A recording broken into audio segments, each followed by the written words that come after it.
Isang matagumpay na buy-bust operation ang isinagawa ng PORAC SDEU ng Pampanga PPO dakong 1:30 ng madaling araw noong November 21 na nagresulta sa pagkakaaresto sa dalawang high-value individuals sa Purok 6 Barangay Planas, PORAC, Pampanga. Ang operasyon ay bahagi ng patuloy na kampanya ng pulisya laban sa iligal na droga. Nakumpiska mula sa mga sospek ang humigit kumulang 60 gramo ng suspected shabu. Ang na-recover na kontrabando ay tinatayang nagkakahalaga ng 408,000 batay sa standard drug price. Nakumpiska rin ang ginamit na marked money na binubuo ng isang 1,000 bill at 8,000 budol money.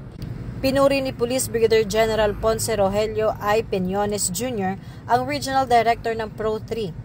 Ang dedikasyon ng operating troops at muling iginiit ang pangako ng Pro-3 na isulong ang PNP-focused agenda na nakatuon sa pagprotekta sa mamamayan, pagtaguyod ng kapayapaan at kaayusan, at pagpapakita ng profesionalismo sa hanay ng pulisya.